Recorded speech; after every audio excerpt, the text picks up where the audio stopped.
Another day, another basketball stories na naman ang pagkukwentuhan natin. At ngayon nga ay pag-uusapan natin ang rason bakit gusto na ng Minnesota Timberwolves na i-trade si Rudy Gobert at ang balitang paglipat ni LeBron sa San Antonio Spurs. Kagaya nga po ng napag-usapan natin, puro batikos nga po ang natatanggap ngayon ni Rudy Gobert matapos ang napakalamihan nitong performance sa pagkatalo nila sa kanilang serye laban sa San Antonio Spurs.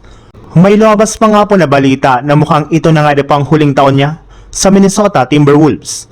Ilang season na rin naman nga po siyang naglalaro sa Wolves, ngunit paulit-ulit na lang naman nga po siyang nagkakaroon ng malalamyang performance pagdating ng playoffs na siyang nagiging dahilan ng maaga na lang pagkakalaglag. Mas matalino nga po kung gagamitin na lang nila si Gobert bilang trade asset para makakuha sila ng mas magaling na bagong center na mas makakatulong kay Anthony Edwards hindi lang sa depensa, kundi pati na rin sa opensa.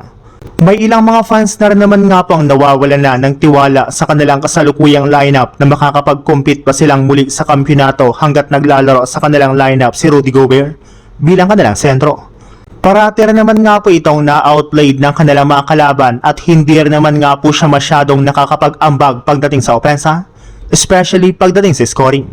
Sa ibang balita naman, pinabilib nga po ni Victor Wembanyama ang buong NBA sa kanyang ginawang all-around performance sa panalo ng San Antonio Spurs sa kanilang Game 1 laban sa OKC Thunder. Kaya puro papuri na nga po ang kanyang natanggap ngayon mula sa mga fans at mga NBA analyst. Na-outplayed pa nga po niya dito ang kanyang karibal na si Chet Holmgren at kahit anuman nga pong gawin sa kanyang defensive game plan ng OKC Thunder, ay nalalampasan nga po niya ito. Kaya hindi na nga po katakataka na maging ang superstar ng Lakers na si LeBron James ay napareact na rin sa ginawang performance ni Victor Wembanyama. Ayon nga po dito, ngayon lang naman nga po siya nakakita ng ganong klaseng performance sa isang big man.